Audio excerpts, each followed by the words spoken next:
안녕하십니까. 제4차 인천복지정책 연구포럼 사회를 맡은 인천시 사회서비스원 정책연구실 서윤정입니다. 먼저 인천 사사원의 연구사업에 늘 관심을 가져주시고 유튜브를 통해 포럼을 시청해주고 계시는 시민들께 진심으로 감사드립니다. 아울러 지역 곳곳의 연구와 실천 현장에서 불철주야로 바쁘신 와중에도 귀한 시간을 내어 참여해주신 좌장과 토론자 여러분께 진심으로 감사드립니다. 인천복지정책연구포럼은 인천 지역의 복지 현안과 인천 사사원에서 수행하는 연구들의 주요 결과를 소개하고 이를 바탕으로 인천의 복지정책이 나아갈 길을 인천 시민과 학계 및 현장의 전문가들과 함께 논의하기 위한 기회로서 매 짝수달마다 개최하고 있습니다. 지난 2월 23일에 열린 1차 포럼은 올 한 해 동안 정책연구실과 인천 고령사회대응센터 시니어 연구팀에서 추진할 연구들을 소개하는 2021년 연구추진보고회로 열렸습니다. 그리고 4월 22일에는 좋은 돌봄, 존중받는 돌봄 노동을 주제로 인천 고령사회대응센터 시니어 연구팀 하석철 박사가 수행한 인천시 요양보호사의 인권 침해 경험과 지원 방안 연구의 주요 결과를 소개하고 각계의 의견을 듣는 시간을 가졌습니다. 그리고 6월 29일에는 작년 초 코로나 발발 이후 더 넓어진 돌봄 사각지대의 현황을 살펴보고 돌봄 사각지대 해소를 위한 정책적 대안 마련을 이 위에 유비 박사가 수행한 포스트 코로나 돌봄 서비스 사각지대 발굴 및 지원 방안 연구의 중간 보고 이후 시민과 복지 현장의 의견을 청취하는 시간을 가졌습니다. 오늘이 4차인데요. 4차 인천복지정책 연구포럼은 시민 공동체를 변화시키는 힘이라는 주제로 진행하게 되었습니다.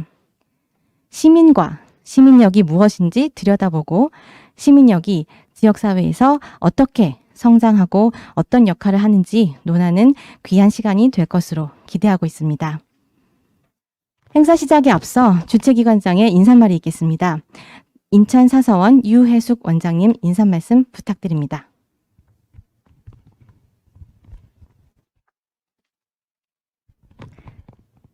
네, 반갑습니다. 오늘 이렇게 뜻깊은 인천시 사회서비스원의 복지정책 연구포럼 제4차가 열리게 돼서 기쁘게 생각을 합니다. 사회복지는 사회적 위험에 대한 공적 개입인데요. 여기서 핵심은 시민들이 얼마나 사회적 위험에 대해서 인식하고 논의하고 참여하고 그리고 그것을 잘 모아서 정책을 개발하느냐가 핵심입니다. 그런 의미에서 저희 인천도 인천의 사회복지를 당당한 시민과 함께 풍요로운 인천복지 드림, 그래서 줄이면 인복드림, 인천복지의 드림입니다. 그런데 이 인복드림의 핵심은 시민 참여입니다. 그래서 인천이 추구하는 복지는 시민 참여형 복지, 즉 시민력을 매우 중요하게 여기고 그 시민력을 향해서 연구하고 저희 기관은 그리고 그런 시민력을 모아내고 함께 시민력을 더 강화할 수 있는 플랫폼의 기능을 하는 그런 그 복지 사업 그리고 그 시민들의 복지 서비스를 시민력에 기반해서 발굴하고 모아내고 확산하는 이런 역할을 저희는 중추적으로 하고 있습니다. 따라서 저희 인천시 사회서비스원은 연구로 그치는 것이 아니라 연구 자체를 시민에 두고 그 시민과 함께 사회적 위험에 대해서 성찰하고 그 다음에 이 위험을 어떻게 해결할 것인지 함께 토론하고 더 안전하고 보다 시민이 당당한 그러한 공동체를 상상하는 그 과정으로서의 연구이자 정책 개발이라고 할 수 있겠습니다.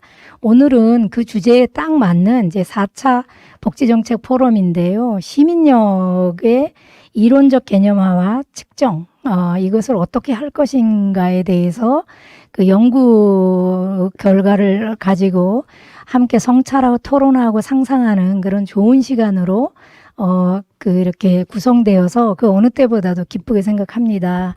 무엇보다도 감사한 일은 그 김영순 교수님이 시민역, 시민 관련돼서 정말 인천에서도 아주 앞장서서 연구하고 이렇게 계시는데 그 교수님이 좌장을 맡아주셔서 그 어느 때보다도 기쁘고요. 또 그러한 연구가 실질적으로 현장에서 시민들과 함께 소통하면서 그 시민력을 확인해내는 그리고 그것을 보다 강화하는 일이 훨씬 중요하다고 보는데 그 역할을 앞장서서 하셨던 우리 자원봉사 이음의 곽형모 위원님과 그다음에 인천시 마을 공동체 만들기 지원센터의 이혜경 센터장님 그리고 연수구에 소속되어 있는데 그 인천시 장애인복지관의 김석견 사무국장님 저는 이 세 분은 그 누구보다도 가장 대표적으로 시민력을 현장에서 만들어내고 그리고 그러한 시민력의 중요성을 보다 더 공유하고 확산하는데 앞장섰던 분들이라고 봅니다. 그래서 오늘 이렇게 귀한 분들을 함께 모셔서 제4차 복지정책 연구 포럼을 할 수 있게 되어서 그 어느 때보다도 기쁘게 생각을 합니다. 이후에도 저희 인천시 사회서비스원은 이러한 그 시민 중심, 시민 참여형 복지를 통해서 보다 더 열심히 연구하고 복지 사업하고 구체적으로 시민께 가까이 다가가는 서비스를 그 공적 책임을 가지고 만들어내는데 그 중요한 동력으로서의 역할을 다할 것입니다. 앞으로 이렇게 귀한 분들과 함께 보다 더 논의하면서 또 그 과정에서도 시민들을 만날 수 있는 그런 귀한 시간들을 많이 만들겠습니다. 오늘 이 시간도 유튜브로도 참여해 주시고 현장 곳곳에서 함께 해주시는 그런 분들께 감사드리고요. 오늘 좋은 그런 의미들이 많이 그 도출되어서 이후에 저희들의 연구에도 보다 더 힘을 얻는 그런 시간 되기를 기원합니다. 감사합니다.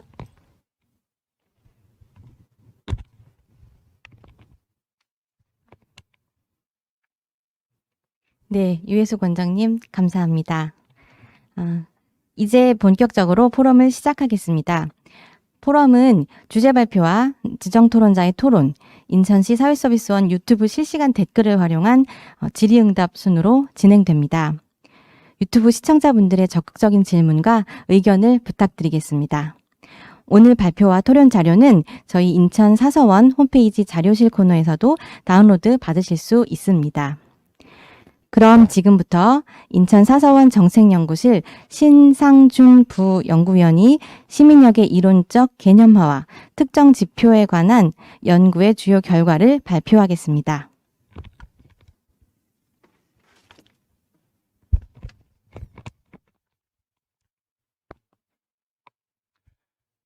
예, 안녕하십니까. 인천 사회서비스원 정책연구실의 신상준이라고 합니다.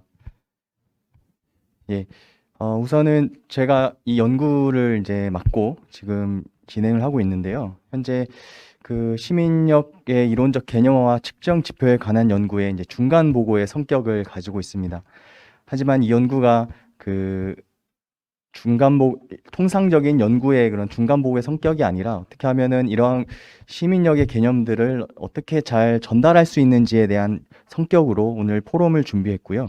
그러한 차원에서 이제 들어주시면 될 것 같습니다. 예, 일단 발표를 시작하도록 하겠습니다. 우선 제목도 보시다시피 시민 공동체를 변화시키는 힘입니다. 우선 제가 이 연구를 맡게 돼서 참 기쁘게 생각을 하고 있었고요. 그 통상 정출연에서 일하면서 그 연구자가 본인이 하고 싶은 연구를 수행하는 경우가 거의 많이 없었는데 제가 이 연구를 수행하면서 보다 관심 있는 주제에 대해서 좀 깊게 들여다볼 수 있는 기회가 되었던 것 같습니다. 일단은 우선 그 좌장과 토론으로 참여해 주신 모든 분들께 감사를 드리고요. 이 보고에 통해서 뭐 저희한테 가르쳐 주실 부분들이 있다든가 아니면 유튜브에서 청취하고 계시는 모든 분들께서도 이와 관련한 의견들을 적극적으로 개진해 주신다면은 제 개인적으로 성장할 수 있는 배경이 될 수 있을 것 같고 그리고 이 연구가 좀 더 풍부해질 것 같습니다. 일단은 이 연구가 그 시민력에 대한 개념적인 정의를 확립하는 것이고 그에 따라 이것을 어떻게 측정할 수 있는 건지에 대한 그 연구의 목적을 두고 있습니다. 제가 이 연구를 수행함에 있어서 그 인터뷰를 19분을 진행을 했는데 공통적으로 저한테 주신 질문이 왜 사서원이 시민력에 대해서 논의하느냐였습니다. 그래서 제가 그 질문을 받아들이고서는 시민력이라는 개념이 통상 시민사회나 이런 쪽의 연구들에 많이 이제 집중이 되어 있었는데 복지 차원에서 시민력을 다룬다고 하니까 좀 약간 의아해 하시는 그런 경향들이 있었습니다. 아까 원장님께서 인사 말씀에도 말씀하셨다시피 이 복지가 단순히 제공이라든지 혜택을 주는 것에서 넘어서서 어떻게 하면 시민들이 주체성을 가지고 참여하여서 이러한 본인들이 원하는 그 무언가를 얻기 위해서 논의하고 결정하고 이런 사회적 연대를 통해서 할 수 있는 그런 역할들을 강조하는 부분들이기 때문에 이러한 차원에서 복지의 패러다임이 전환될 수 있었다라고 볼 수가 있을 것 같고요. 그런 차원에서 말씀을 드렸더니 모든 인터뷰 대상자분들이 다 수긍하시고 많은 의견들을 주셨습니다. 이 발표문은 그 19분의 인터뷰 내용을 종합적으로 정리한 것뿐만 아니라 그리고 이론적으로 과연 시민력은 어떠한 특징을 가지고 있는지 좀 저희가 정리를 해봤습니다. 우선 그 제가 이 공동체를 변화시키는 힘이라는 이제 제목을 지정할 때에 참 많은 고민이 있었습니다. 이 공동체라는 것을 어떻게 국한하느냐에 따라서 이게 어떤 특정 조그만 지역에 포함이 될 수도 있을 것 같고 또 다르게 보면은 우리 다 들어보셨겠지만은 지구촌이라는 용어에서 볼 수 있을 만큼 전 지구적인 차원에서 이 공동체라는 또 표현도 쓰기도 합니다. 그래서 처음에는 지역이라고 좀 바뀌었다가 지역이라고 한다면 좀 조그만 지역에 포함될 수 있을 것 같아서 이제 공동체라고 이렇게 이제 바뀌었습니다. 우리가 어느 특정 지역에서 살면서 참 그 과거에 그 글로컬라이제이션이란처럼 이제 지역이 꼭 세계고 세계가 꼭 지역이라는 표현이 있었습니다. 이러한 용어에서도 보시다시피 지역에서의 활동했던 그 영향력들이 어떻게 보면 세계를 변화시킬 수 있는 그런 곳까지 갈 수도 있을 것 같고요.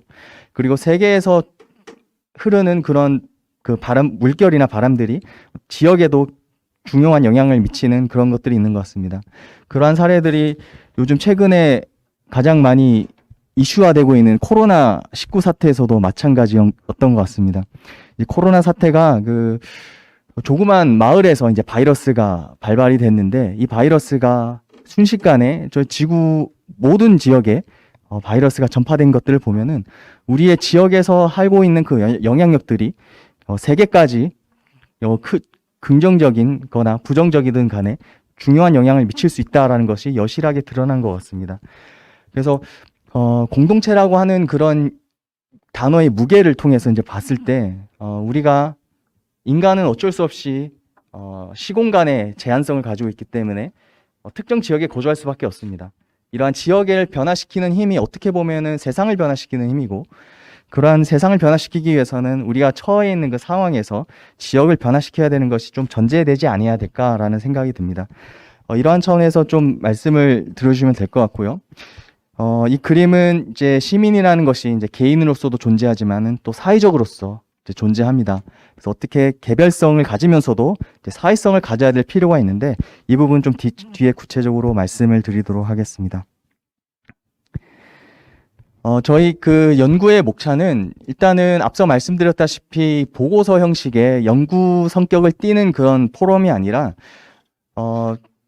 자료를 보시면 아시겠지만은 그림 중심으로 되어 있습니다. 그래서 제가 토론자분들한테 그리고 좌장님들한테 먼저 자료를 보내드릴 때 참 죄송했던 부분들이 이제 그림 위주로 되어 있다 보니까 이게 무슨 내용으로 가지고 이걸 토론해야 될 것인가라는 또 질문들이 있을 수도 있을 것 같은데 보시면 아시겠지만은 이제 토론문들이 굉장히 또 많은 가르침들을 주시는 부분들이라서 참 다행이라고 생각을 합니다. 그래서 이 발표는 이제 좀 쉽게 설명하기 위해서 그림 중심으로 했고요. 처음에는 왜 시민인지에 대한 우리가 다 아시다시피 주민이라는 용어도 있고 시민도 있고 또 민중, 대중, 또 인민 뭐 이런 다양한 용어들이 있습니다. 그렇다면 왜 시민인지에 대해서 이제 용어를 좀 말씀을 드리고요. 그렇다면 시민력은 과연 무엇인가? 시민력이라는 것이 최근에 들어와서 드러난 생소한 개념인가? 아니면 기존에 있었던 개념인데 최근에 와서야 집중이 되었는가? 라는 것을 초점을 두면서 그렇다면 시민력은 과연 어떠한 것인지에 대해서 좀 말씀을 드리도록 하겠습니다. 좀 들어가기 전에 어떤 분이 이제 저한테 시민력을 연구했으니까 한마디로 정의해봐 라고 저한테 이제 말씀을 하셨습니다. 근데 솔직히 어려웠습니다. 왜냐하면은 그 시민력을 정의하는 데 있어서 다양한 의견들이 있었습니다. 어떤 분은 시민력을 시민성이라는 개념으로 이제 보신 분들도 있었고, 어떤 분은 시민력은 시민성과 다르게 뭐 또 다른 개념으로 이렇게 설명하신 분들도 있었어요. 그렇기 때문에 이거에 대해서 제가 연구하는 입장에서 좀 많이 좀 개념적인 좀 어려움이 있었는데, 그래서 이 제가 오늘 발표하는 부분도 역시 한 문장으로 말씀을 드리는 것이 아니라 이제 그림으로 이제 설명을 했습니다. 그리고 이제 세 번째로는 시민력은 언제 나타나는가입니다. 처음에는 시민력의 증진 조건에 대해서 저희가 좀 작성을 해봤습니다. 그런데 증진이라고 한다면은 어떠한 그 좀 높고 낮음이 있는 것 같고, 낮은 개념에서 또 높은 것으로 추구할 수 있는 것 같고, 시민력이 나타나는 것이 어떤 거는 낮고 어떤 건 높고 그런 것이 아닌 것 같아서, 다양한 사회 문제, 사회적 위험에 대한 대응을 위해서는 그에 합당한 그런 방법들이 나와야 됩니다. 그렇기 때문에 높고 낮음이 있는 것이 아니라 그냥 나타나느냐 안 나타나느냐 이런 차이가 있는 것 같습니다. 그렇기 때문에 그 제목이 좀 목차를 변경을 했고요. 그래서 시민력은 언제 나타나는가, 이에 대한 기반 조건에 대해서 좀 4가지의 특성을 제시를 하였습니다. 그렇다면 처음에 이제 말씀드렸다시피 왜 시민인가라는 용어에서부터 시작을 하도록 하겠습니다. 여러분 다 아시다시피 시민과 주민의 차이, 어떤 분은 뭐 별다른 차이가 있나요? 라는 질문도 있을 것 같고요. 또 다른 분은 차이가 있다라고 이렇게 제시하는 분들도 있습니다. 제가 인터뷰한 대부분의 그 대상자들은 시민과 주민을 명확하게 차이를 두고 이제 설명하시는 경향들이 있었어요. 즉, 주민이라고 한다면은 지방자치법에 의해서 그 특정 구역 안에 주소를 가진 자를 의미합니다. 우리 복지에서 주민자치형 공공서비스 매뉴얼이 요즘 많이 중요하게 부각되고 있는데, 여기서도 주민이란 용어를 실질적 주거를 목적으로 지역사회 내 주소지에 거주하는 사람이라고 일컫습니다. 즉, 굳이 영어로 이제 말씀을 드리면은 주민이라고 한다면 레지던트라는 성격이 강하고요. 시민은 그런 지역적인 개념이 아니라 다양한 측면에서 접근이 가능한 특징이 있습니다. 그래서 우리가 이제 흔히 중앙정부 지침이나 매뉴얼들을 보면은 주민이라는 용어를 사용합니다. 왜냐하면은 주민이라는 것은 명확하기 때문이에요. 특정 거주지 안에 주소를 가진 자이기 때문에 주민등록상 이게 명확하게 구분이 가능합니다. 하지만 시민이라는 개념은 물론 이제 다르게 이제 접근할 수가 있는 것이죠. 또 시민을 거주적인 개념으로 사용할 수가 있습니다. 예를 들어서 어떤 분은 뭐 인천 시민의 나는 인천 시민이다 라고 하시는 분들도 있고요. 어떤 분은 경기도민이라고 하시는 분들도 있습니다. 이런 차원에서 접근하는 거는 시민과 주민의 차이가 없습니다. 다만 우리가 학술적으로 시민이라는 것을 굳이 이제 구분해서 봤을 때는 분명한 차이가 있다고 이렇게 볼 수가 있을 것 같습니다. 그렇다면 시민은 뭔가요? 라는 질문에 한마디로 또 정의하기는 어렵지만은 통상 연구들에서 보면은 이러한 특징들이 있다라고 이렇게 볼 수가 있습니다. 이제 심사숙고하는 특징이 있고요. 그리고 어떤 중장기적인 계획을 봤을 때 의도된 행동을 할 수 있는 그것도 시민이라고 보기도 하고요. 그리고 충돌하기보다는 어떤 사안에 대해서 관여해서 내가 주체성을 가지고 해결하려는 자세를 하고 이렇게 볼 수가 있습니다. 그리고 4번째로는 상대방과 대립하는 것이 아니라 이 상대방을 통해서 그 상대방과 연대해서 어떻게 이 사회에 기여할 수 있는가에 대해서 초점을 두는 것이 시민의 특징이라고 볼 수 있습니다. 이 첫 번째 특징에 보시면 그 심사숙고라고 이렇게 볼 수 있는데, 이 부분은 이제 뒤에서 좀 구체적으로 논의가 이루어지겠지만은 딜리버레이트라고 해서 어떠한 사안에 대해서 논의하고 또 토론하고 그리고 본인의 성찰할 수 있는 그런 일련의 과정들이 이제 그 숙고라고 이렇게 볼 수가 있는데요. 이러한 차원에서 이제 시민들의 특징이 있다는 것이 해외 연구에서 이제 밝혀진 바 있습니다. 주장하고 있습니다. 그래서 시민이란 개념은 집합적인 정치적 결정을 내리는 주체이고 공동체의 권리와 의무를 포함할 수 있다라고 이렇게 볼 수가 있습니다. 그래서 앞선 그 주민과의 개념에 따라서 이제 말씀드렸다시피 시민이라고 한다면은 좀 다른 게 접근할 필요가 있을 것 같고요. 제가 과거에 어떤 그 유명한 역사학자분의 이제 강의를 한 몇 주 동안 들었던 적이 있는데, 우리나라가 이제 시민이라는 용어를 쓰는 데 있어서 약간 좀 거주적인 개념이 포함될 수 있기 때문에 그 개념이 애매하다라고 이렇게 언급을 하셨습니다. 그래서 그게 아니라 시민이란 용어를 사용하는 것보다는 인민이란 용어를 사용할 것을 좀 주장을 하셨는데, 또 그분이 말씀하시기를 인민이란 용어를 북한에서 이미 사용하고 있기 때문에 인민이란 용어를 사용하는 순간 약간의 그런 정치적인 분쟁이 발생할 수가 있어서 어쩔 수 없이 시민이란 용어를 사용한다 이렇게 했던 그 말씀이 기억이 납니다. 실제로 이제 연구들을 보면은 그 연구자들의 그런 토론문이나 인터뷰 내용들 보면은 시민이라는 개념을 쓸 때는 뭐 people이라든지 아니면 population이라든지 아니면 citizen이라는 용어들을 사용하면서 시민의 개념적인 특성들을 이제 사용하고 있습니다. 그 시민이라는 용어가 중요하게 등장하게 된 배경은 링컨이 게티즈버그의 연설에서 말한, 이건 너무나 유명한 용어이기 때문에 다 아실 겁니다. 시민에 의한 시민을 위한 정부라는 차원에서 Government of the people, by the people, for the people 이라는 용어가 이제 민주주의를 요약하는 가장 핵심적인 문장이라고 볼 수가 있습니다. 여기서 people을 뭐 국민에 의한 국민이라고 정리도 할 수가 있지만은 통상 시민이라는 용어로 접근하는 것이 좀 타당해 보입니다.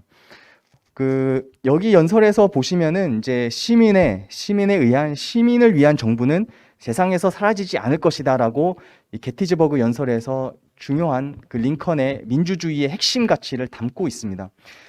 여기서 보시면 정부는 단순히 어떤 성과를 내고 효율적이고 효과적인 것을 운영하는 것이 아니라 시민과 어떻게 관계를 맺어서 운영하는 것이 중요하게 고려되어야 된다 이렇게 볼 수가 있습니다. 그래서 통상 이제 시민의 정부라고 한다면은 우리 헌법 제1조 2항에 나와 있는 것처럼 대한민국의 주권은 국민에게 있고 그 모든 권력은 국민으로부터 나온다라는 그 문장을 함축한 것입니다. 그래서 이런 시민의 정부라고 한다는 것은 민주정부의 근원 가치를 언급하는 것이고요. 권력의 소재가 어디에 있느냐.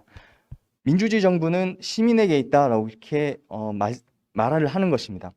이 두 번째로는 시민에 의한 정부입니다. 시민에 의한 정부는 정부가 어떻게 운영이 돼야 될 것인지에 대한 그 수단 가치인데요. 이거에 대해서 시민을 어떻게 통합할 것인지를 제시하는 것입니다.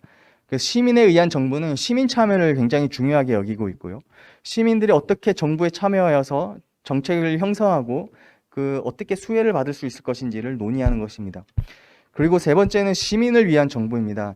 이 부분은 정부의 운영 목적이 시민에게 초점을 둬야 되는 것이지 다른 것에 초점을 두는 것이 아니다라고 이렇게 언급합니다. 그래서 이 시민의 정부는 추상적인 부분이고요. 시민에 의한 정부와 이 시민을 위한 정부가 나와서 이와 같이 통상 이렇게 두 가지의 개념에 초점을 두어서 우리가 시민의 역할에 대해서 강조를 하면 될 것 같습니다.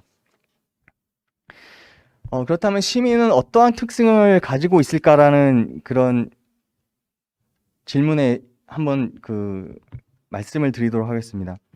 앞서 말씀드렸다시피 시민은 주민과 다른 그런 거주적인 개념이 아니라 사회적 연대를 하면서도 개별성을 가지고 이제 정치적 결정을 할 수 있는 존재라고 이렇게 볼 수가 있습니다. 시민이라고 한다면은 우리는 어쩔 수 없이 개별적으로 존재하고요. 그리고 우리가 공동체에서 사회성을 가지고 있습니다. 그래서 학자들이 주장하는 것은 어떻게 하면 개별성도 높이고 사회성도 높일 수 있을 것이냐라는 그런 질문들이 있습니다. 개별성을 높여보면은 사회성이 또 줄어들 수 있고요. 또 사회성을 높이다 보면은 또 개별성이 낮아지는 그런 경향이 있는 이 트레이드 오프 관계가 이제 될 수가 있는데, 통상 이제 사회 현상들을 보면은 이런 트레이드 오프 관계가 또 동시에 같이 상승할 수 있는, 높일 수 있는 그런 특징들이 있을 수 있을 것 같습니다. 그래서 이제 시민의 특성은 개인적인 특성과 집단적인 특성으로 나뉠 수 있는데, 시민은 이제 시민성이란 특징으로 접근할 수가 있을 것 같고요. 그 시민권이라는 측면에서도 또 나타낼 수가 있습니다. 이 뒤에서 구체적으로 말씀을 드리겠지만은 이제 우리나라의 그런 시민성 그리고 시민권에 대한 연구들을 보면은 이 시티즌십을 시민성으로 번역한 그런 그 문헌들도 있고요. 아니면 시티즌십을 시민권으로 번역한 문헌들이 있습니다. 이 부분에 대해서는 좀 구체적으로 뒤에 말씀을 드리겠습니다. 그리고 개인의 공공선에 대한 추구를 또 언급할 수가 있고요. 그리고 시민적 덕성 역시 이 책임적인 측면에서 나타나는 것인데 이러한 부분들도 있습니다. 그리고 집단적으로 봤을 때는 시민이라고 한다면 참여를 해야 되는 주체이고요.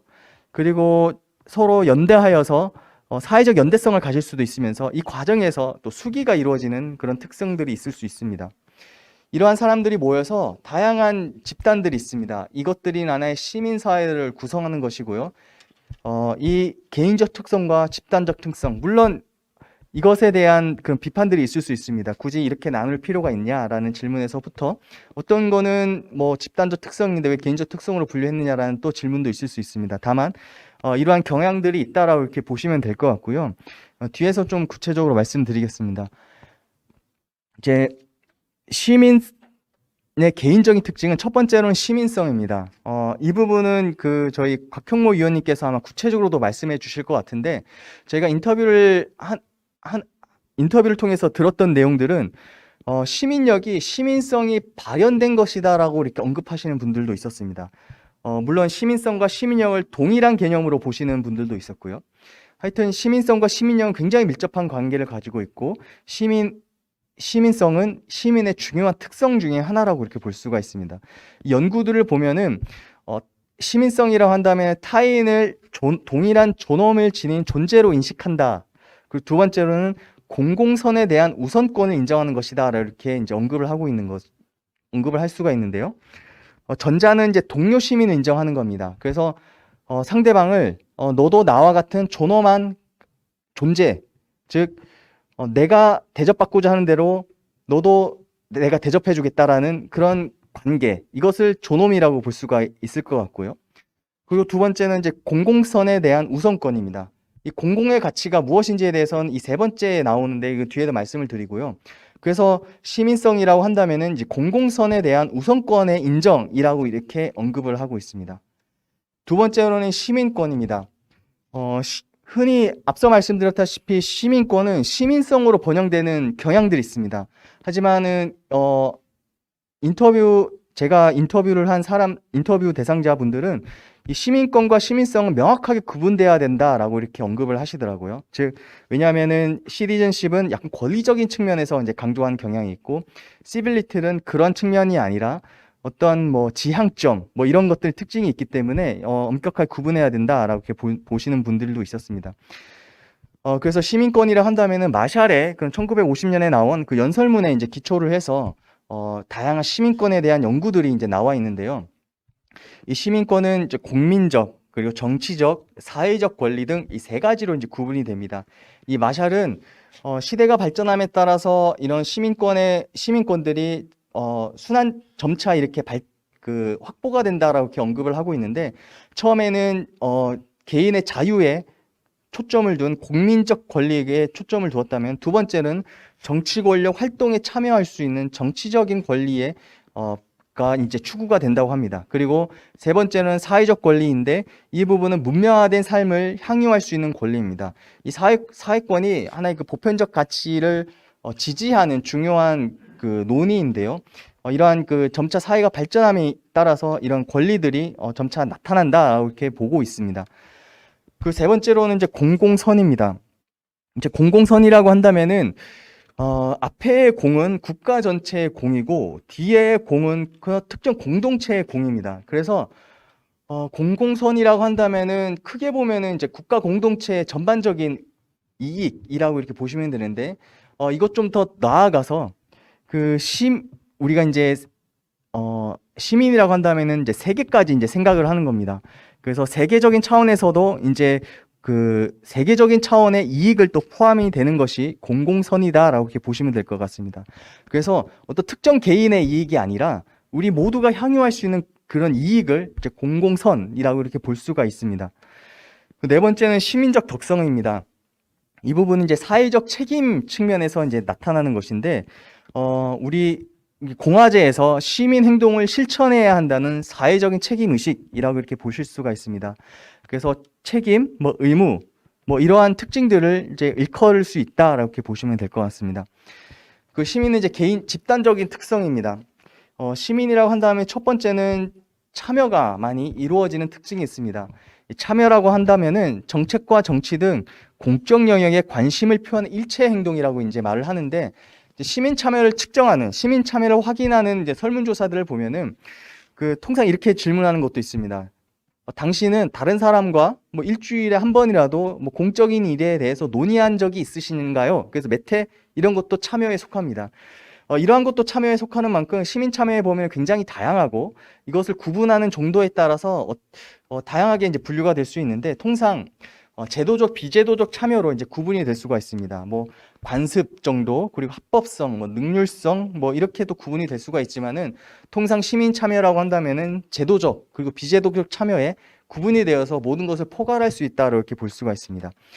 그 두 번째로는 수기입니다. 앞서 말씀드렸다시피 수기는 시민 개인이 혼자 생각하는 것이 아니라 2명 이상이 모여서 어떤 사안에 대해서 논의하고 토론하고 또 그거에 대해서 성찰할 수 있는 그 일련의 과정들을 의미합니다. 그래서 뭐 다 아시는 용어 공론장과도 이제 연결이 됩니다. 공론장이라고 한다면 좀 약간 추상적인 개념인데, 이러한 수기가 있는 그 2 이상의 모임이 있는 곳에서는 어떻게 보면은 공론장이라고 이렇게 표현을 할 수가 있을 것 같습니다. 그래서 흔히 이제 그 우리 문재인 정부 초기 때에 이 공론화위원회가 있었는데요. 그것도 하나의 공론장인 그런 성격이 있습니다. 물론 그것이 이제 좀 예산이 많이 투입되고, 제가 알기로는 한 100억 정도가 투입이 되었다고 했는데, 신고리 원전에 관련해서 한 3박 4일인가 그 정도의 토론을 거치면서 그 100억 정도의 예산이 투입됐다고 했는데, 그것이 이제 성공적인 사례로 평가받는 이유는 그래도 이제 정보를 적절하게 공개하고 이 참여하는 사람들한테 결정할 수 있는 권한을 부여한 그런 성공적인 사례라고 이렇게 평가를 받습니다. 이것이 하나의 그런 수기의 전통적인 사례라고 볼 수 있습니다. 이제 세 번째로는 사회적 연대입니다. 이게 사회적 연대라고 한다면은 자원 배분에 영향을 주기 위한 조직입니다. 그 사회적 연대가 하나의 그런 사회적 연대라고 하는 용어 자체는 굉장히 좋은 의미를 가지고 있는데, 그 자체로서는 어떻게 보면 좋지만 또 나쁜 사례들도 많습니다. 예를 들어서 사적 이익의 전형적인 사례인 우리 학연, 지연, 혈연 역시 사회적 연대의 중요한 사례입니다. 우리가 학연, 지연, 혈연이 그 사회적으로 좀 문제가 되는 이유는 이 연대에 속해 있는 사람들만 이익을 받기 때문인 것이죠. 그것이 하나의 그런 나쁜 사례 중에 하나라고 볼 수가 있는데, 아주 극단으로 가면은 조직폭력배와 같이 이런 사회적인 연대가 아주 똘똘 뭉친 그런 연대가 될 수 있습니다.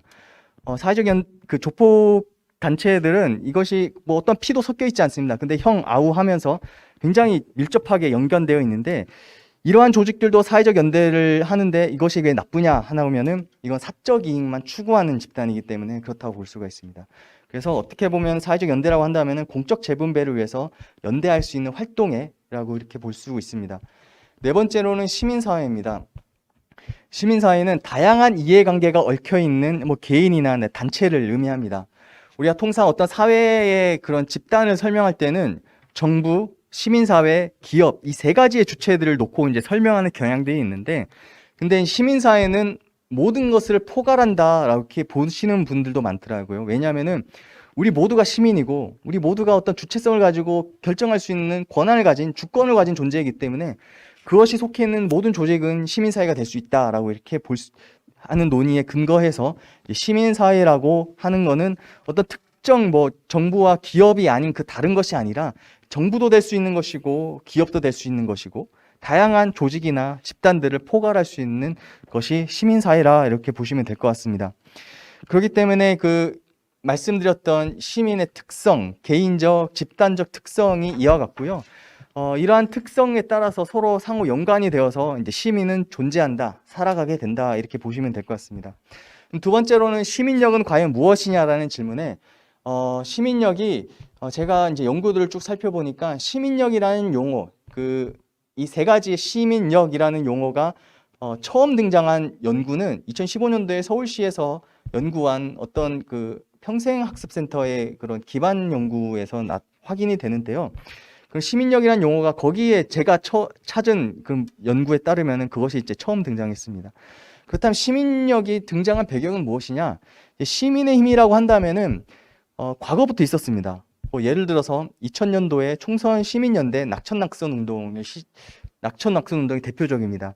이것이 시민사회를 연구하는 사람들은 이 총선 시민연대의 낙천낙선 운동은 굉장히 하나의 획기적인 전환점이라고 이렇게 설명을 하더라고요. 왜냐하면은 기존의 이제 시민사회 운동이 어떤 그 정치권으로부터 그렇게 많은 영향력을 아니면 견제나 균형이 있었던 거는 아닌데 이 총선 시민연대의 낙천낙선 운동을 통해서 정치적인 영향력을 발휘하니까 정치권에서도 주목을 했다고 합니다. 그래서 총선 시민연대의 그 낙천낙선 운동이 시민사회 연구에 좀 많은 획기적인 사례라고 이제 평가를 받고 있었는데 이 역시 시민의 힘으로 정치를 바꿉시다라고 해서 시민력을 이렇게 표현을 하고 있습니다. 그리고 두 번째로는 노무현 재단의 홈페이지에 들어가 보시면은 시민의 힘이라는 용어가 있고요. 그리고 우리 시민단체의 그 역사를 그 긴 역사를 가지고 있는 참여연대와 경실련 역시 시민의 힘이라는 용어를 쓰는 만큼 시민의 힘을 중요하게 강조하고 있습니다. 그렇다면 시민력이라는 사례, 시민력이란 이 시민의 힘이 아니라 시민력이라는 이 용어가 등장하게 된 이유는 제가 봤을 때는 이제 시민교육이 중요하게 부각됨으로 인해서 시민력이라는 용어가 사용되고 있다고 이렇게 판단이 됩니다. 이 해당 그림은 서울시에서 수행하고 있는 민주시민교육협력 프로그램 지원 사업인데 여기서 시민력이라는 것을 이제 사용하고 있습니다. 여기서 이러한 그 과정들을 통해서 추론해 봤을 때는 시민력이란 용어는 용어 자체만 다를 뿐이지 과거부터 있었다라고 이렇게 볼 수가 있습니다. 뭐 어떤 인터뷰 대상자분들은 그 시민의 힘으로 시민의 힘으로 뭐 경제를 활성화하자 그리고 경실련의 사례를 뭐 1980년대부터 시민의 힘이라는 용어가 있었다고 이렇게 볼 수가 있는데요. 즉 시민의 힘이 즉 시민력이 중요하게 등장하게 된 배경에서 보면은 이 시민력의 용어가 굳이 뭐 새롭게 등장한 것이 아니라 이렇게 기존에 있었던 것을 좀 강조한 그런 성격이 있다라고 이렇게 볼 수가 있습니다. 그럼 시민력이란 과연 무엇일까라는 질문에 앞서 말씀드렸다시피 시민력에 대한 정의가 굉장히 어려웠습니다. 그래서 좀 미흡하지만 제가 그림으로 이제 설명을 드렸는데요. 시민은 하나의 존엄한 주권적 조체입니다. 그래서 존엄이라는 것에 대한 그런 정의, 존엄이 과연 무엇이냐라는 질문에 어떤 학자분은 성경에 나와 있는 그 내가 황금률에 대해서 이제 그 기원을 찾고 있더라고요. 그래서 내가 대접받고자 하는 대로 남을 대접하고자 하는 것이 존엄이다라고 이렇게 언급을 하고 있습니다. 하나의 그런 이 존엄이라는 논의에 좀 많은 설득력을 가지는 그런 그 논의라고 볼 수가 있는데요. 이런 존엄한 주체가 사회 문제에 이제 직면하게 됩니다. 그렇다면 혼자만 존재하는 것이 아니라 둘 이상의 이제 시민들이 이제 같이 있는 것이죠. 그 상대방은 나와 동일한 존엄성을 가진 그런 주체입니다. 이들이 이제 시민적 덕성을 토대로 해서 수기하고 사회적 연대를 수행하고요. 이를 통해서 이제 시민성과 공공성이 발현됩니다. 그래서 공동체 이익은 어떻게 할 것인지, 이 사회 문제에 대응하기 위한 이 문제는 어떻게 할 것인지에 대한 논의를 시작을 하고요. 그래서 이와 같이 공동체를 형성하게 됩니다. 이런 시민사회가 이제 형성이 되어서 이 참여를 하고 이 참여를 통해서 이제 사회 문제를 극복할 수 있는 것이 아마 시민력이지 않을까라고 이렇게 저는 보고 있습니다.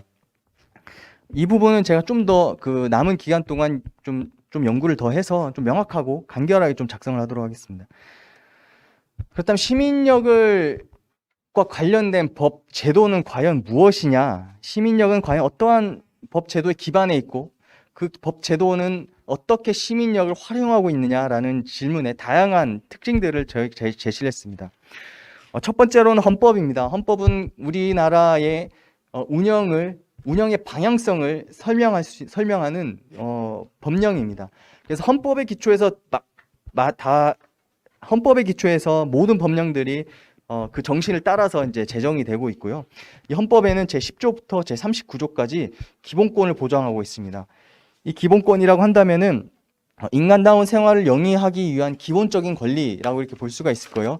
이러한 이제 기본적인 권리가 하나의 그 인권적인 측면에서 접근할 수 있다라고 이렇게 볼 수가 있습니다.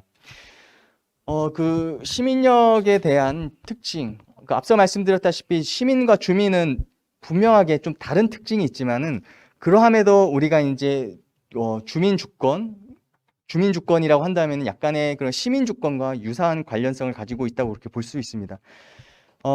지방자치법이 30년 만에 전면 개정됐습니다. 지금까지 90년대와 2000년대에 두 번의 그 일부 개정이 있었지만은 그 지방자치법이 30년 만에 전면 개정이 되었고 내년부터 이제 시행이 됩니다. 지방자치법의 주요 방향은 네 가지의 특징이 있습니다. 첫 번째는 주민주권을 구현하는 것이고요. 두 번째로는 자치단체의 역량을 강화하고 자치권을 확대하는 것입니다. 그리고 세 번째는 자치단체의 책임성 강화에 상하는 책임성과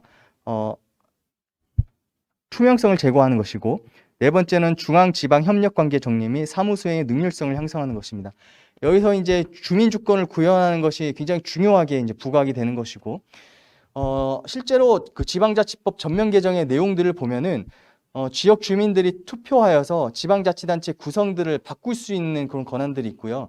그리고 조례의 제정과 개정, 폐지 등의 측면에서 주민들이 주권을 가지고 할 수 있는 그런 특징들이 있습니다. 그래서 경기복지재단에서 연구한 지방자치법의 전면 개정에 따라 그 복지 환경이 어떻게 변화될 수 있냐 하면은 주민들의 복지 욕구에 대한 직접 조례를 제정할 수 있는 그런 특징이 있다, 이렇게 볼 수가 있습니다. 그리고 두 번째로는 마을복지계획입니다. 이 마을복지계획에서는 우리 그 김석겸 국장님께서 구체적으로 설명해 주실 것이기 때문에 이 부분은 좀 간단하게 넘어가고요. 주민자치형 공공서비스 역시 주민력을 강화하는 그런 특징이 있다, 이렇게 보시면 될 것 같습니다. 실제로 인천연수구 옥년이동 마을복지계획이 중요한 그 우수 사례로서 이제 선정이 되었는데, 실제로 이런 과정들이 주민들이 직접 참여해서 욕구를 조사하고 이들이 사업의 설계부터 그리고 결정, 집행에 하는 그 일련의 과정들에 참여하여서 이들이 실질적으로 효능감이 높아졌다라는 그런 사례들이 확인할 수가 있습니다. 그리고 세 번째로는 주민참여예산제입니다. 주민참여예산제는 그 중앙정부 차원에서도 국민참여예산제라는 통을 통해서 참여예산제를 전체 우리나라의 그 정부 운영으로 제정을 하고 있습니다. 실제로 인천광역시 역시 지속적으로 예산을 확보하여서 주민참여 예산의 활성화를 노력하고 있고요. 이러한 사업 유형에 따라서 다양하게 이제 사업이 진행이 됩니다. 아시다시피 주민 의견을 수렴하고 공론화를 시행한 다음에 참여 예산을 반영합니다. 주민참여예산제도는 우리 인천자치구에 모두 제정이 되어 있습니다. 그리고 인천 마을공동체 관련한 내용입니다. 이 마을공동체 관련한 내용은 우리 그 이혜경 센터장님께서 구체적으로 또 말씀해 주시기 때문에 좀 넘어가도록 하겠고요. 지금 현재 제2기 마을공동체 기본계획이 수립이 되어서 지금 진행이 되는 것으로 지금 알고 있습니다. 이 마을공동체 관련 조례 역시 광화군을 제외한 조례가 설정이 되어 있고요. 그리고 우리 인천 사서원 측면에서도 인복시민참여단이라는 것을 꾸려서 시민력 기반의 그 복지 정책을 구현하는 목적을 가지고 있습니다. 복지 사각지대가 지속적으로 발생하고 있는데 그것이 사라지지 않는 이유는 무엇이냐라는 그런 문제의식에 근거해서 시민들의 공동 성찰과 사회적 연대를 통해서 사회적 위험으로부터 완전히 자유로운 인천 시민을 꿈꾼다는 그런 목적을 가지고 있습니다. 그래서 이와 같은 방향성을 설정하고 있습니다. 시민력은 언제 나타나는가라는 질문에 다음과 같이 네 가지의 특성이 있습니다. 제가 앞에 좀 시간을 많이 사용해서 제가 빨리빨리 말씀을 드려야 될 것 같습니다. 제가 시간 맞춰서 마무리 짓는 걸로 하겠습니다. 시민력은 앞서 말씀드렸다시피 어떠한 것이 시민력이 높고 어떠한 것은 시민력이 낮다라고 볼 수는 절대 없습니다. 그래서 제가 이 연구가 측정 지표에 관한 연구인데 이 측정 지표를 제시하는 데 있어서도 제가 굉장히 많은 고민들이 있었습니다. 측정을 한다는 그 자체가 과연 적절한 측정인가? 라는 질문에서부터 해서 만약에 측정을 한다고 한다면은 점수로 분명히 산정이 될 텐데 그렇다면은 그 시민력의 높고 낮음이 확연하게 드러나서 이거 문제 있지 않냐라는 질문들을 또 많이 받았고 저 역시 그런 질문에 동의되어서 고민을 많이 하고 있는데요. 그래서 저는 이 제목을 시민력이 나타나는 것으로 이제 바뀌었습니다. 일단은 네 가지의 특성에 따라서 이게 시민력이 나타날 수가 있는 것 같고요. 첫 번째는 이제 적절한 사회적 보장입니다. 이 부분은 이제 시민력 조건을 갖출 수 있는 적절한 사회 안정망이 구축이 돼야지 시민 참여가 이루어진다는 것인데요. 소득에 따라서 시민 참여가 달라진다는 연구는 충분히 많이 이루어져 왔습니다. 그래서 계층별에 따라서 사회적 연대 수준도 달라진다는 그런 논의가 있고요. 두 번째로는 참여가 제대로 수행되기 위해서는 이를 보장할 수 있는 제도가 필요한 것입니다. 그래서 시민이 참여할 수 있도록 법 제도가 보장이 돼야 되는 것이고, 그리고 사회적인 인정을 어떻게 해야 될 것이냐는 부분입니다. 이 부분은 우리 이혜경 센터장님께서 토론문에도 아주 구체적으로 명확하게 또 설명을 해주셨는데, 이 부분은 좀 뒤에 넘어가서 좀 설명을 드리도록 하겠습니다. 일단은 사회적 계급별 차이에 따라 참여가 달라진다라는 논의는 충분히 많이 이루어져 왔습니다. 그래서 소득, 교육, 직업에 따라서 참여 수준이 달라진다라는 논의가 이 표준 사회 경제 모형인데요.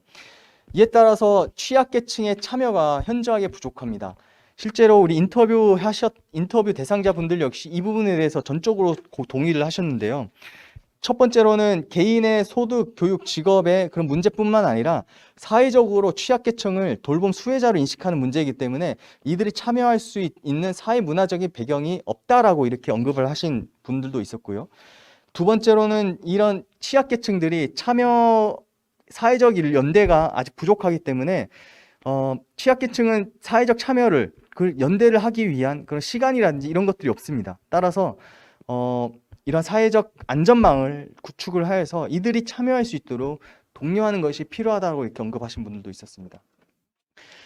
사회적 인정 체계는 제가 이제 세 가지로 이제 볼 수가 있는데, 첫 번째는 이제 재정적인 지원입니다. 이 부분은 활동가에 대한 재정적인 지원이고요. 두 번째로는 이제 명예직입니다. 명예사회복지직 공무원처럼 활동가에게 사회적인 명예를 부여할 수 있는 방안입니다. 그리고 세 번째로는 구성원들을 추첨을 해서 어떤 분들은 어떤 특정 시기 동안 활동가로 활동하게끔 하는 것이고, 어떤 분들은 특정 시기 이후에는 또 본인의 삶에 전념할 수 있는 것입니다. 이거는 아테네 시민 대표를 선출할 수 있는 추천 방식인데요. 이 사회적 인정 체계는 내용은 뒤에 또 구체적으로 넘어가도록 하겠습니다. 뒤에 또 구체적으로 설명해 드리도록 하겠습니다. 그리고 정부의 역할입니다. 정부의 역할에 대해서 첫 번째는 정부의 지지인데요. 시민의 실천과 활동에 대한 인정입니다. 그래서 이 시민사회에 대한 지원, 정부가 기업의 경제 활동을 지원하는 것과 같이 시민사회에 대한 지원도 필요하다라는 그런 주장입니다. 두 번째로는 시민 참여를 활성화할 수 있는 기반을 제공하는 것인데요. 기부나 자원봉사, 협동조합 등 이러한 다양한 조직들을 구성하여서 이들에게 공적 실천에 참여를 기회를 제공할 수 있는 그런 장을 마련하는 것이고요. 세 번째로는 정보를 제공하는 것입니다. 정보 제공 없이 참여를 한다면은 단순한 들러리에 불과합니다. 시민들은. 그렇기 때문에 정보의 제공이 필수적이고요. 네 번째는 이와 더불어서 이들에게 결정할 수 있는 권한을 부여하는 것입니다. 그래서 정책을 결정할 수 있는 권한이 필요하다는 그런 네 가지의 그런 특징이고요. 이러한 이제 네 가지의 정부 역할들이 필요하다는 것이 시민력 필요해서 이러한 네 가지 특징에 따라서 시민력들이 발현될 수 있다라고 볼 수 있습니다. 실제로 영국의 람베스 사례인데요. 이 람베스 사례를 간단하게 설명해 드리면 영국에는 몇 가지의 자치구들이 있습니다. 이 자치구에서 실제로 이 자치구의 운영 방식이 굉장히 독특한 운영 방식인데요. 자치구는 람베스의 자치구는 시민들에게 수기 과정을 줘서 이들에게 결정할 수 있는 권한을 줍니다. 그래서 이 자치구는 이 시민들의 의견을 수용하고 이를 지원하거나 집행할 수 있는 그런 특징들이 있습니다. 이 조직 체계도 좀 독특하게 이렇게 되어 있는데요. 통상 지방자치단체, 우리나라의 지방자치단체의 조직들을 보면은 복지국, 그리고 문화국, 여성가족국 이렇게 각각의 사안별로 이렇게 구분이 되어 있는데, 람베스의 자치구는 위탁사업 지원국, 그리고 서비스를 어떻게 제공할 수 있는 건지, 아니면 서비스 운영을 어떻게 지원할 수 있는 것인지 이러한 국별로 이렇게 나뉘어진 그런 특징들이 있습니다. 이 람베스 사례가 시민 사회를 지원하고 시민들이 참여할 수 있는 참여하여서 권한을 부여할 수 있는 전통적인 사례라고 이렇게 평을 받고 있습니다. 그리고 세 번째로는 시민의 참여입니다. 시민의 참여는 앞서 말씀드렸다시피 공적 참여와 이제 사회적 참여, 비제도적 참여로 이렇게 구분이 되는데요. 첫 번째로는 정책 과정에 영향력을 행사하는 것이고, 비제도적 참여는 합법적 참여와 비합법적 참여로 구분이 되는데 뭐 시민단체 참여한다거나 뭐 항의, 뭐 서명운동과 더불어서 비합법적 참여인 데모, 시민 불복종, 폭력행위 등으로 이렇게 구분이 될 수 있습니다. 통상 시민참여 연구는 그 안스타인의 시민참여 사다리가 하나의 그런 그 고전이라고 볼 수가 있는데요. 1에서 8로 갈수록 시민이 적극적으로 참여하고 결정 권한을 또 가질 수 있는 그런 참여입니다. 그래서 참여의 사다리의 특징에 따라서 맨 밑에는 그 조작이라는 것인데요. 시민들이 어떠한 의견도 수용이 되지 않는 그런 특징이 있습니다. 그다음에 우리나라의 그런 제도적 참여의 유형들을 보시면은 통상 정책은 설계부터 집행, 평가 이렇게 구분이 되고 있는데요. 각각의 그 정책 단계별로 참여 유형들이 이렇게 구분이 될 수가 있습니다. 그래서 시민들이 정책 과정별로 참여가 이렇게 다양하게 이루어지고요. 실제로 그 복지기준서 모니터링단과 같은 부분들은 여기서 보시면은 그 참여 유형별 협의형에서 정책 평가에 속해 있습니다. 그래서 각 지자체별로 다양한 참여 제도가 있는 만큼 그에 대한 그 시민들의 참여를 통해서 정책을 결정할 수 있는 기회는 좀 충분하다고 볼 수가 있습니다. 마지막으로 시민교육입니다. 시민교육은 그 방향성이 하나의 그런 단순히 그 기술적인, 그 기능적인 업무에 집중하는 것이 아니라 공동체 가치를 지향하고 논쟁적 사례를 적용하면서 실천과 연계되며 이러한 것들이 주민자치를 실현할 수 있는 그런 특징들이라고 이렇게 볼 수가 있습니다. 그래서 시민교육을 통해서 생각을 변화하고 학습 조직과 연계하면서 간접 경험을 할 수 있는 것이죠. 시민교육이라 한다면 통상 스웨덴의 학습 동아리를 전형적으로 이제 제시를 하고 있습니다. 그래서 시민교육의 이제 특징들 보시면은 학습 동아리 역할이 단순히 어떤 기능적인 측면에서 시민들의 기능적인 거, 취업 준비 이런 것이 아니라 사회운동, 시민의식 개혁에 이제 초점을 맞춰져 있고요.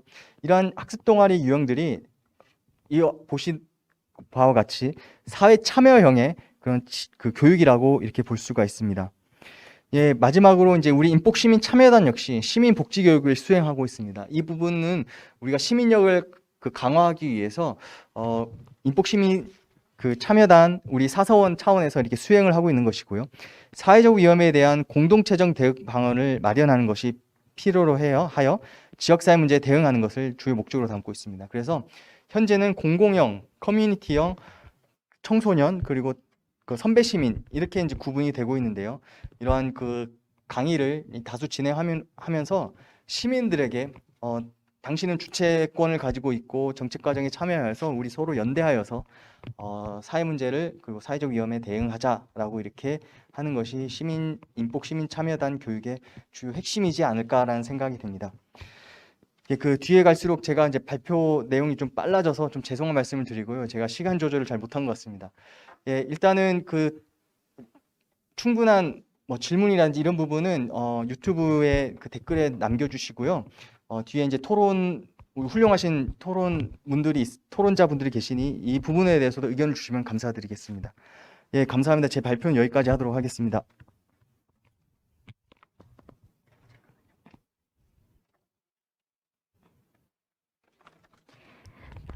네, 신상중 박사님. 죄송합니다. 열정적으로 발표해 주셨는데요. 감사합니다. 신상준 박사님의 발표에 대한 여러 가지 의견이나 질문이 있으시다면 우리 인천시 사회서비스원 유튜브 채널에 댓글로 남겨주시면 되겠습니다. 그러면 2부 토론 시간에 저희가 답변하는 시간을 갖도록 하겠습니다. 그러면 패널 토론 진행에 앞서 10분간 휴식 시간을 가지도록 하겠습니다. 10분 후, 오후 조금 시간이 지나겠지만 오후 3시부터 다시 접속해 주시길 바랍니다. 감사합니다.